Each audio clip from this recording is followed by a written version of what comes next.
Hail, brothers and sisters, and welcome to part 2 of the Gods of Myth and Magic. In this video, I'm going to introduce you to the early Semitic gods of a broad culture that encompassed many nations over many thousands of years, known as the Canaanites. Now, my reason for introducing these particular goddesses and gods is that they really represent a critical underpinning of Western civilization itself and of Western magic. From one city to another, from one kingdom to another, from one century to another, there are slight variations in their language, and there are slight variations in the exact gods they worshipped and the exact stories they told. Sadly, very little of this remains. But the Romans noted that Phoenician sailors were incredibly dependent upon magic and placed huge emphasis on things like amulets blessed by their gods to keep the seas calm and allow for a successful voyage. We can also find, very similar to their neighbors in the east in Mesopotamia, other Semitic nations, a core aspect of magic being at the center of the civilization itself. The priesthoods in these ancient times were synonymous with the government bureaucracies in many cases. Now, not all of the priesthoods had government bureaucratic functions, and not all practitioners of magic were priests, but many were. And the continuum from the sorcerer on the street selling love potions and perhaps healing arts, all the way up to the high priests said to interact directly with the gods, and the wandering prophets who would tell and retell and reinterpret and change the old stories to speak a unique message to whichever town, city, or royal court they happened to be in, were accepted completely as a part of life. Very real professions. For a number of reasons, the source works for what did these Canaanite people believe prior to the Old Testament, very scarce, but not non-existent. Two of the most famous examples, the city of Ugarit and the city of Ebla. Now, the archives of Ebla have not been translated into English, despite having been discovered in 1964. The complete royal archive of the city of Ebla, which had burned in 2300 BC, were dug up in very nearly mint condition, in many cases in perfectly mint condition. When the shelves had burned, these organized rows of clay tablets with cuneiform used to sound out words in a Semitic language, very, very close to Biblical Hebrew. The shelves burning actually fired the clay tablets, so they fell down, stack, stack, stack, and stayed right where they were from 2300 BC until 1964 AD.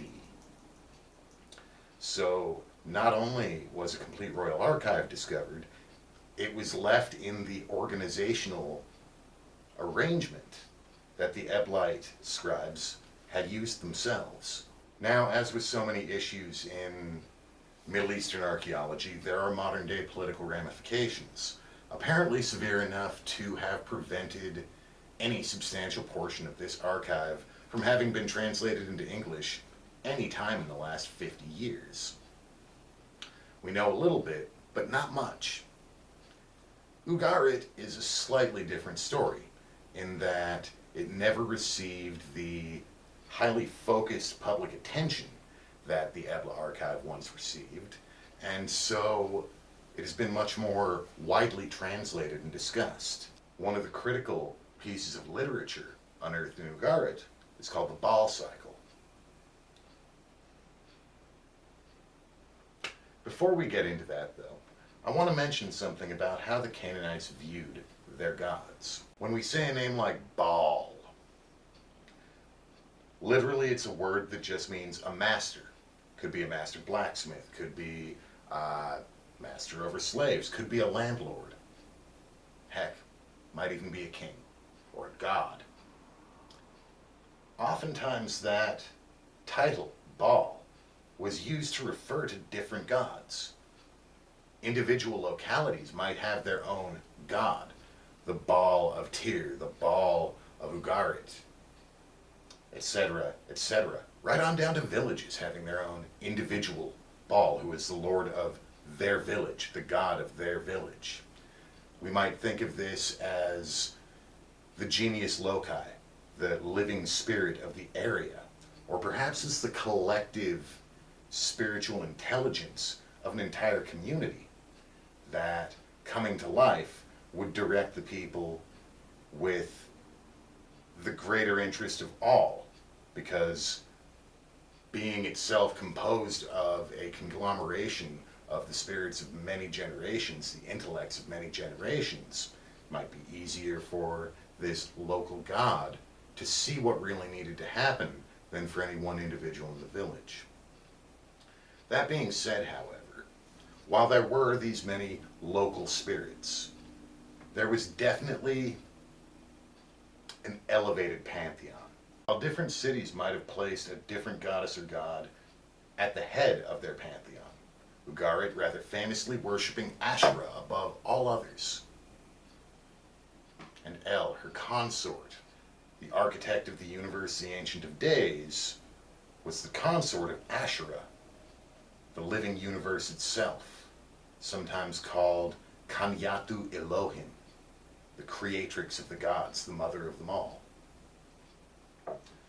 In other cities, such as Ebla, Dagon, or Dagon, was the chief of Pantheon.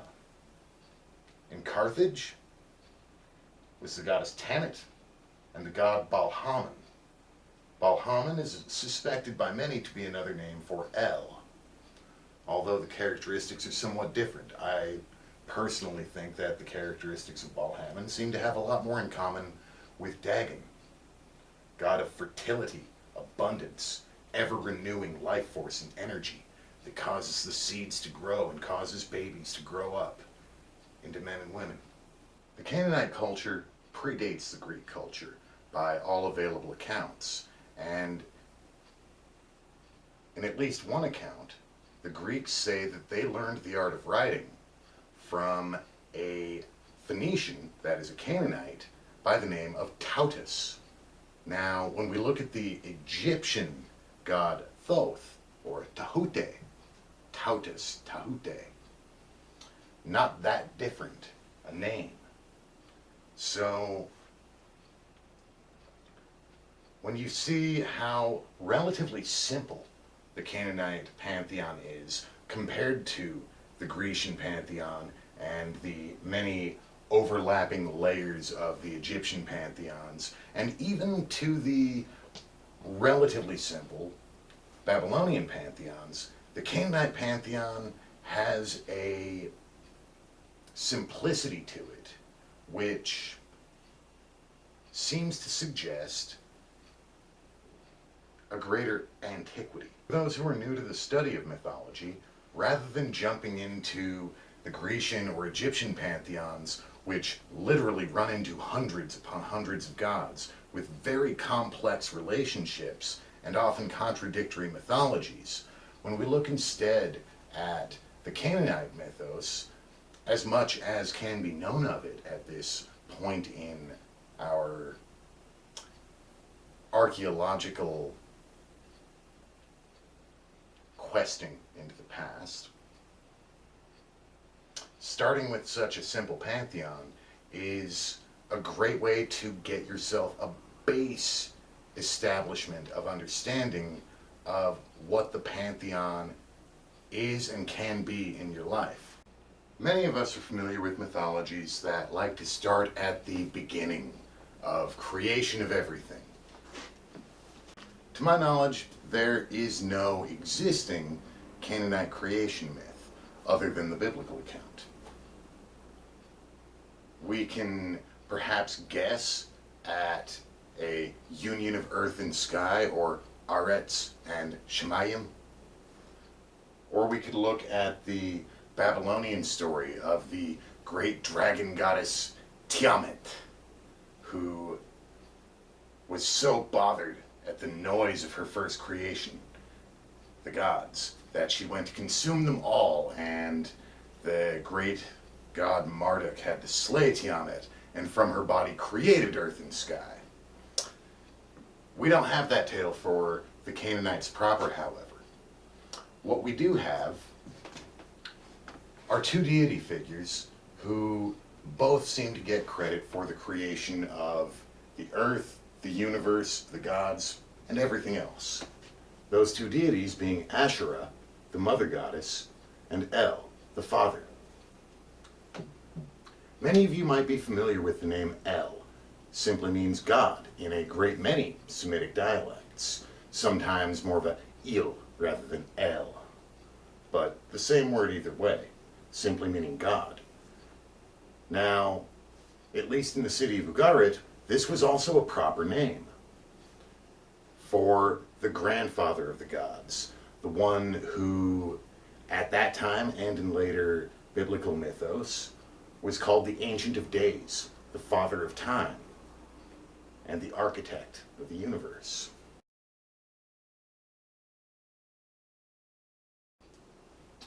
Asherah is the mother goddess, sometimes called Kaniyatu Elohim, or the creatrix of the Pantheon. Now, this is a pretty awesome role for both of them. And it reminds me of many mythos in which there's a supreme transcendent creator goddess and a very incarnate mother goddess. The father god being all of that which is intangible, and the mother goddess being all of that which is tangible. The father god El is seen by many as being very similar to the Greek god Cronus, or the Roman Saturn. Now, there are some key differences, however. Any of you who have even a passing familiarity with Greco-Roman mythology know that Saturn is not the nicest guy. In fact, he was so unpleasant that Zeus and the other gods had to slay him because he was eating all of his babies. He didn't want any of the gods to grow up to rival him. El isn't like that. El, in the Canaanite writings, is considered to be extremely merciful, forgiving, and really rather distant. The way I like to say it is that while his progeny, the Elohim, the gods, might bicker over who gets to be the king of the gods, El isn't stepping in to say, "I'm the king, you boys shut up or I'm killing you." He simply sits back, waits for them to figure out their own pecking order, and then generally approves of it. Likewise, when humans would find themselves to be in error, they would often pray to El, because it was said that as soon as the error was realized and accepted, and the human heart set itself back on the correct path, all was forgiven. When we look at the Old Testament's many often contradictory attributes for Yahweh, we can see that the most merciful of them are very likely drawn from the god El. Asherah, also sometimes called Kadosh, or the Holy One, the one who's different from all of the others, is like El, quite merciful. Some might try to equate her with a harvest goddess like Ceres. Others said that she's very much like the Egyptian Isis. Again, syncretism, while it does have an application in understanding how the different pantheons express similar aspects of human experience of the universe, can detract from a more intimate understanding of what that one culture, in this case the Canaanites, had to teach us about the universe. Asherah was often depicted with lions. 2 lions flanking her was a very common image. She was also often depicted as a tree, again, often flanked by lions. In the Baal cycle, there's reference to her having many sons that are lions. She's also called Asherah Yami, or Asherah who treads on the sea. In some depictions, she is pictured with 1 foot on land and another foot on the sea, or even on the neck of a sea serpent. So, in this we can see that the mother goddess Asherah, the creator of the gods and the living universe itself, is also one we can look to when it comes to dominating our own darker and more primal characteristics, or the darker and more primal characteristics of others which may afflict us. Asherah loves her children. Now, the next pair I'd like to introduce you to. You might recognize these names. We have Astarte, and we have Baal, or more particularly, Baal Haddad. Fun little note for any of you who have a tough time pronouncing that A' sound that we see so often in Hebrew and Hebrew-derived writings when they're transliterated into the Latin alphabet, or the English alphabet as we tend to call it. That A' is a transliteration of a single value. Usually it's used to translate the character Ayin. Baal Haddad. Haddad being the proper name. There's likewise a Babylonian Haddad, although he is much lower ranked in that particular interpretation of Pantheon. Astarte, many people will recognize the name Astarte. She's the one who was later called Astaroth. Now, that name is generally considered to have been an insult, something along the lines of calling her shameful or somehow disgusting or low. So it's the only time I'm going to say it that way. Astarte herself was considered to be the planet Venus, or to reside on the planet Venus. She was a goddess of love, a goddess of beauty, a goddess of harmony, a goddess of magic, and in some cases, a goddess of war, most especially when virtues of love, beauty, and peace were violated. Her vengeance was feared. Baal Haddad, in him we find a earlier articulation of the king of the gods, who very similar in many regards to the Zeus of the Greeks. Now, Zeus was the son of Kronos, whereas Baal Haddad is not necessarily the son of El. Sometimes he's called the son of El, but other times he's called the son of Dagon, and seems to be classed as different from the rest of the Elohim, almost as if he is an ancient earth god who, at the arrival of the sky gods, came among them and eventually came to rule over them. He is a god of thunder, lightning, and rain, and the Levant being then, as it is now, a very dry region, it was Baal Haddad who brought the life-giving waters so that the crops could grow. He was also in many regards a warrior god. Now, depending on what translations you read of the Baal cycle, we can find different motivations for why he became the king of the gods. But the one I find most provocative and that I like to think is the most accurate begins by telling us that when Judge Yam, Judge River, a very tyrannical god, claimed the throne of heaven for himself to rule over all the gods and over all the mortals of the earth, Baal-Haddad was not interested in contending with him. He didn't want the power. After Judge Yam had ruled over the heavens and the earth for some time, all of the peoples of the earth, and even the gods of heaven, cried out to Asherah, the mother goddess, begging her for help, because Judge Yam was a tyrant and had them all working like slaves, even the gods. And so Asherah, she approached Yam and asked him to step down from the throne, which he refused to do. He had no interest in stepping down. Eventually, they came to an agreement whereby he would step down on the condition that Asherah would give herself to him as his consort. One way of interpreting this, looking at it from a sociological and psychological perspective, would be to say that this opening episode in the Baal cycle represents something of an early attempt of the masculine patriarchy to subjugate the creative power of the female.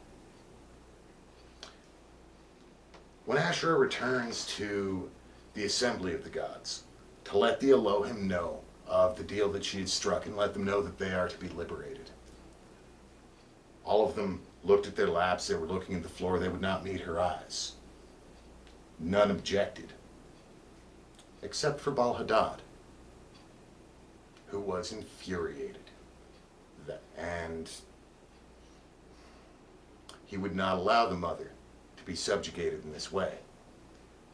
And so his battle against Judge Yam had to be.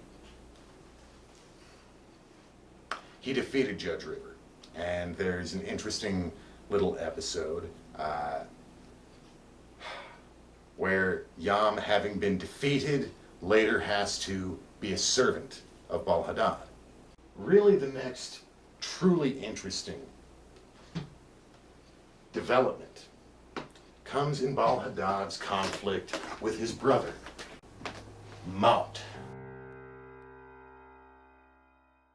The relationship between Baal-Haddad and Maut, the god of death, is just one of many very interesting paired opposites that can be found within the Canaanite mythos. Al-Haddad is the god of life and the giver of life, whereas Maut is the god of death and destroyer of everything. When Haddad's palace is finished and he invites the Elohim to come feast with him to honor his reign, he doesn't invite his brother Maut. And so Maut is offended, sends a pair of messengers to deliver, let's just call it a threat or a promise, that he would slay Baal-Haddad. And at first Baal-Haddad was terrified. He told the messengers to go back and say, hey, you can have the throne of heaven if you want. I surrender, please don't kill me. Guessing Baal-Haddad was the younger brother of the two. Well, okay, they were twins. Maybe he was the younger of the two twins. Maut refuses, says that Baal-Haddad must die. And so finally, the king of the gods accepts his fate and he goes out to meet Judge Maut. He goes out to meet his brother Maut in battle and is defeated and dies. And now we get to introduce another pair, a god and a goddess. Ashtar and Anat, or Anath.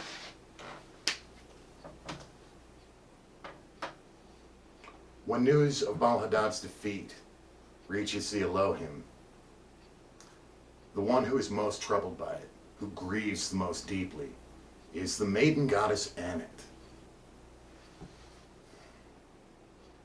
Anat is called Petula, or the virgin goddess. She is also a warrior and is said to be quite fierce, freely threatening both Asherah and El himself when she thought she saw injustice. Now, all of the gods were worried over the loss of Al-Haddad because he was the bringer of life, and without him, the earth was beginning to dry up. The populations were beginning to starve. No one had the courage yet to descend into the underworld to try to retrieve the king. So El and Asherah conferred over who might be a fit replacement. First recommendation was Yadi Golem, which roughly translates means one who knows how to serve. One who knows how to serve. But he's rejected out of hand, because as a servant, even a god who is a servant, he was not well equipped to command. Then they think, how about the son of Baal Haddad, Ashtar, sometimes translated as Ashtar the Terrible. Ashtar the Amazing is my favorite of the two available English translations of the same word. Once again, the starting perspective of the translator seems to always affect the translation. In any case, Ashtar is young, teenage boy, not fully grown. And so when Asherah and El ask him, step up to the throne, become the king of the gods as your father was before you, goes ahead and he hops up on the throne, and his feet don't reach the footrest and his head doesn't reach the headrest. And he immediately steps down and he says, I can't do this. I cannot be the king of the gods. But, since the earth is starving, I will descend to earth and I will teach to humanity the secrets of the gods. I will teach them the arts of magic. Sometimes Ashtar is seen as another aspect of Astarte, another aspect of the morning star, the god of the morning star as opposed to the goddess of the morning star. But at least within this classical tale, he is much younger. He's not really the equal of Astarte any more than he's the equal of Baal Haddad. I find it interesting to note, however, that if we do look at Ashtar as the morning star, and one of his nicknames was Hilal, which meant brilliance. And it was that word Hilal, which in the Latin Vulgate Bible was translated as Lucifer, the rebellious angel who was cast out of heaven for trying to overthrow Yahweh, the king. But in the older myth, Ashtar wasn't trying to overthrow the king of heaven. He willingly descended to the earth to teach humanity the arts of the gods with the blessings of El and Asherah and all of the Elohim. He was honored for his sacrifice, and he was called the king of the earth from that day forward. Anat, she grieved for Baal Haddad. She loved him. And it said that she dressed herself in sackcloth, put ashes on her head, and gouged furrows in her skin, much as El did as well. They grieved, but it was Anat who set out to rescue Baal Haddad, and it was a 7-year journey. She had to fight all of the demons of the old world, defeating Leviathan, defeating Yarsh, another sea monster, defeating Ishata, a fire goddess. And eventually she had to confront Maut himself. When she first descended into the underworld to confront Maut, he laughed at her and bragged about killing Baal Haddad. And she retreated in fear. For 3 days, she gathered her courage. Before descending again, she pinned Maut, the god of death, to the wall and cut him to pieces. Said she winnowed him and sowed him. She scattered his body into the fields to be fertilizer for the soil. So we can see once again an agricultural cycle that is woven into the Baal cycle. Now, killing Maut doesn't immediately resurrect the king. And it has to descend and she has to find him. An interesting little corollary tale. While Baal Hammon has been in the underworld, the Rephaim, the honored dead, the spirits of the kings who had gone before, had recognized Baal Hammon among them and said, "You're not a mortal who has died, you're the king of the gods." And so they had insisted that he take the throne of the underworld. So once again we see an interesting polarity between the life-giving Baal Hammon and Baal Hammon, the king of the underworld. His twin brother Maut, the god of death. These themes, these relationships, these dynamic polarities, while not explicitly teased out and explored in any of the ancient writings that I'm aware of, virtually beg us to consider just what kind of depth the teachings of the Canaanites might have had, with these being their stories. In any case, Anet finds Baal Hammon in the underworld, and she picks up his corpse and she carries him up to the day. Or rather, no, she does not carry him. She picks him up, but then it is the goddess Shapish, the sun goddess, who carries him. An interesting note about the sun goddess of the Canaanites is that, yeah, there might have still been some flat earth theory going on, so it was thought that during the daytime she shone light on the world of the living, and during the nighttime she shone on the world of the dead, so the spirits of the dead could have daytime as well. And so in many prayers, particularly prayers for healing or for reprieve from some misfortune, would call on the goddess Shapish to deliver a message to the dead ancestors. The Canaanites often thought that if sudden misfortune befell them, it might be that they had insulted their ancestors, and so they considered the sun goddess to be the perfect intermediary between the living and the dead. And so Shapish helping Anet to resurrect Baal Hammon fits perfectly with this theme. Now, when he's brought up to the world of the living, he's still dead. And so Anet and Shapish are now joined by the goddess Asherah, the creator of all. And they finally resurrect Baal Hammon, and he returns to his throne. Now, before I go on to explore more extended pantheon, or the more extended pantheon, rather, I want to go ahead and wrap up the Baal cycle, because the final episode is fascinating. Anet, returning home to her own palace, is ambushed by two armies, and she slays them. And it's said that she went into a battle frenzy and was laughing and hung their heads and, waded to gore up to her knees. And when she finally got home to her palace after this ambush, she was caught in a delusional state. She didn't understand that the battle was over, and so she destroyed all of her own furniture before she was finally worn out, and came back to reality and realized that she had just destroyed her own house. At that point, she helped her servants to put everything back together and get everything cleaned up and orderly. At that time, two servitors, or servant gods of Baal Hammon, Ugari and Kapani, whose names mean field and vine respectively, relating once again to their role as extensions of his life-giving power. They approach, and Anet is terrified. It's said that her spine seizes up.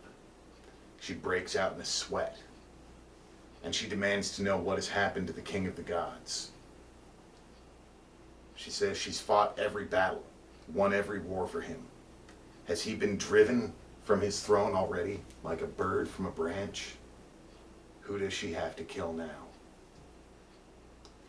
If you read it, it almost sounds like an ancient account of post-traumatic stress disorder, a flashback. And these servant gods say, no, no, no, no, no, he's fine. Everything's good. In fact, he tells you this: remove war from the earth and return your heart to the land, and come to me at the heights of Sapphin, the home of my inheritance. For I have a secret to share with you. It is a word that the gods do not know, that no mortal can speak. It is a lightning that cannot be seen. Come to me in the heights of Sapphin, and I will give it thee. And so she goes to Mount Sapphin and feasts with Baal Haddad. One more cool verse. It's from a little earlier on, when she was getting ready to go and finally defeat Mount. It said that, like a cow for her calf was the heart of Anath for Baal Haddad. And then it gets into her slaying Mount. These rich emotions, this power of love, and its dynamic polarity with justice. There's depth here. All right, so I'm just going to go over a few other Canaanite gods, and I'll go ahead and include the ones we've spoken of so far as well. So there's El, the father of the gods, the Ancient of Days. An interesting, not quite god, but rather a golem, a dragon that El created out of clay and gave a magic wand that could cure all diseases, was named Shitagut. Asherah had a servant named Amr.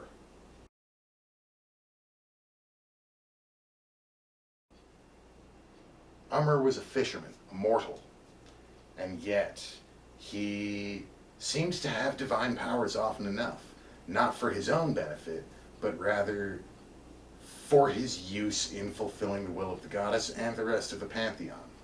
In one example, when Baal Haddad needs to send word to Kothar, Ukasis, smith god, prophet, and god of magic, not entirely dissimilar to the Egyptian god Ptah, he sends Amr. Now, Kothar has two citadels, one in Egypt and one on the island of Crete.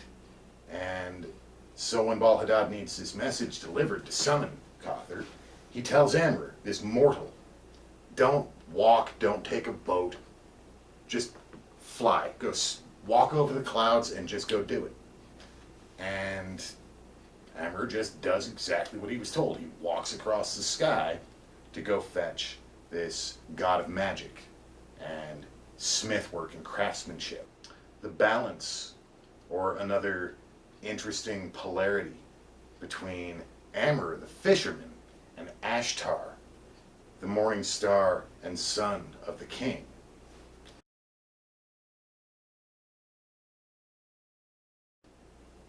I think is very worthy of note for magicians and other practitioners of magic.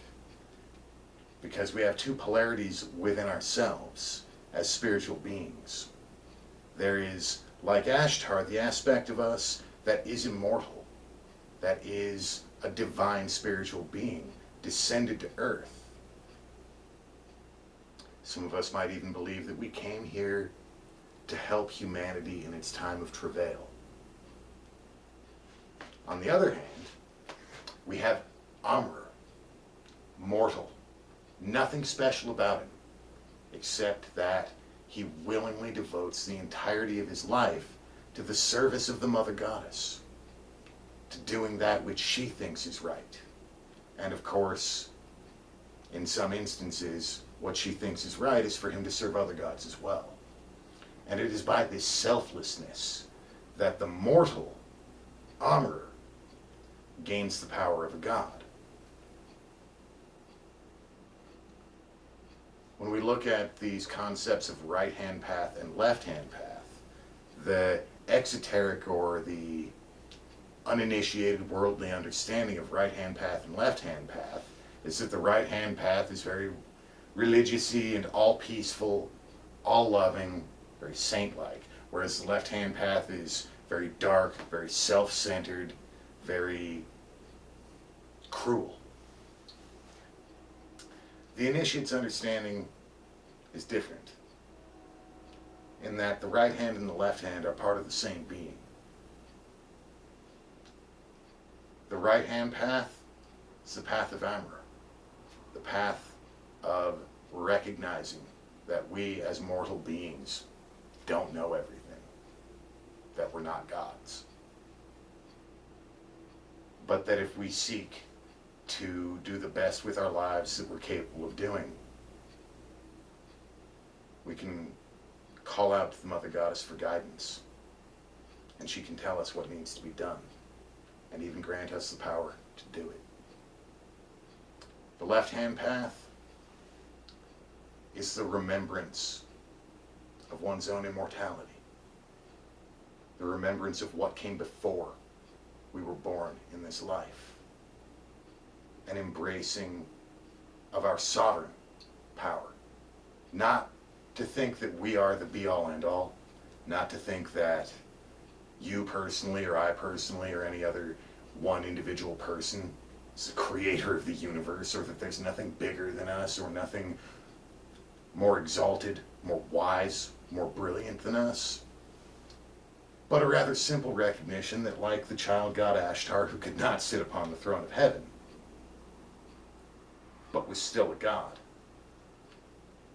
that we, though relatively small and young in the cosmic scheme of things, children of the heavens, are yet divine beings. This doesn't mean that we need to be cruel, self-centered, awful people. Ashtar descended out of sympathy for the mortals in their plight. His was also service, but it was the service of a self-governing and sovereign being, choosing to serve, not being made to or expected to. Honored for that service, because it was given voluntarily, and because greater power had been turned away from, because he knew that he was not yet fit to handle it.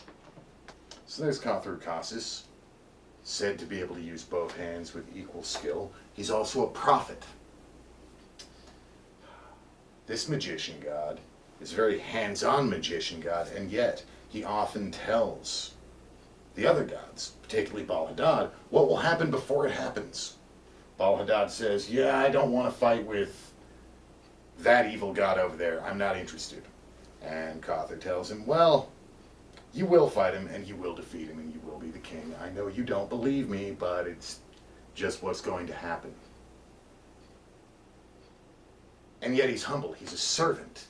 He is not of the highest rank, the highest tier of the gods. He's never a contender for the throne of heaven. He's a servant of El, and at the end of the Baal cycle, the ongoing and permanent service of Cawthor to this king is one of the gifts that El gives to Baal Hammon in celebration of his return. While she does not have a place in the Baal cycle, the wife of Cawthor, Shura, is a goddess of healing magic. So there is once again sort of a hands-on, a humble character. You know, the healers today, I guess being a doctor is a big fancy thing, but it's still not being king. It's not ruling over nations. It's a life of service. And so much as the magician, seer, prophet Cawthor serves, so too does his wife with all of her healing arts and perfect magic.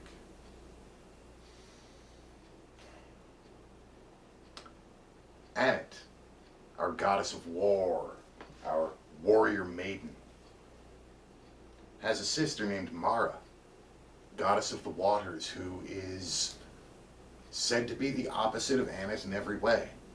Peaceful, forgiving, definitely a turn the other cheek sort of being. One who gently guides and leads people to their own better interests without punishing them for deviation. Whereas Ammit is a much more forceful, abrupt, direct, and get it done kind of goddess.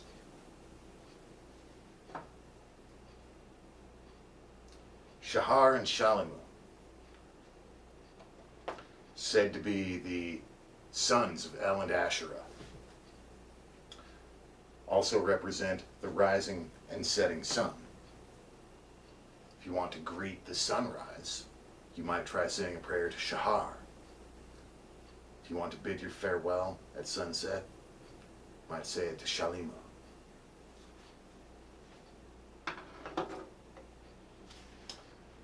So we've mentioned Shamash, the sun goddess. There's also Yarek, or Yaria, the moon god, and his wife, Nikalu, the goddess of orchards and the morning dew. Her father was Kirkab, the god of the summer.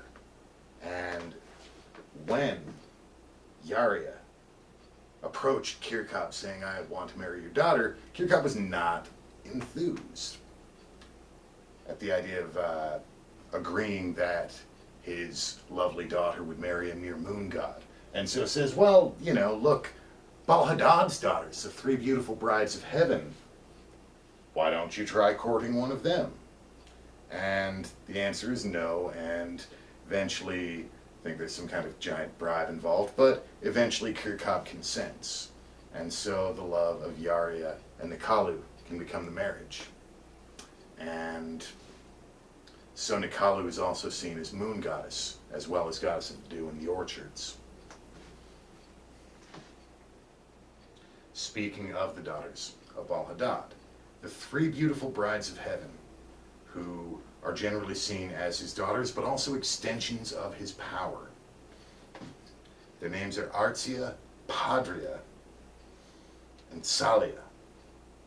And they represent aspects of his power: his lightning, his thunder, his misting rain. He has another daughter, Yebaradme, said to be the most beautiful. We have Eshmun, the god of healing, often thought to be the same as Asclepius, the Greek god of healing, who famously castrated himself to escape the affections of Astarte. Apparently Eshmun was crazy, but resurrected as a god for it, and the god of healers. And the temple of Eshmun was famous throughout the ancient world, both as a center of healing and famous for its priesthood, who, quite literally, castrated themselves in his honor. We also have Canard, whose name means a lyre, stringed instrument, god of music. We also have some orders of minor deities: the Katharat, daughters of the moon, 7 healing goddesses who are also specifically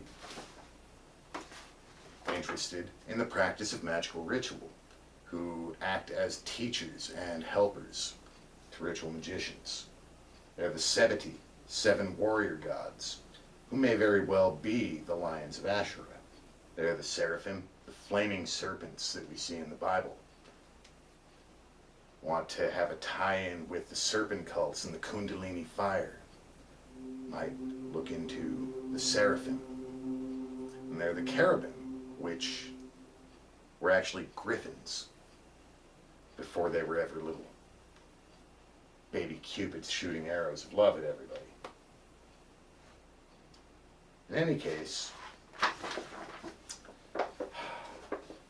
there's plenty more that can be said, but this is, I think, a pretty strong introduction to the gods of Canaan and the goddesses. And so I shall leave you with this. While We all have our pet theories on what mythology means, what the gods are, and what they're not. For any of you who are interested in the practice of magic, or for practicing magicians, if you have never considered the idea that the gods and goddesses might be real individuals with distinct personalities,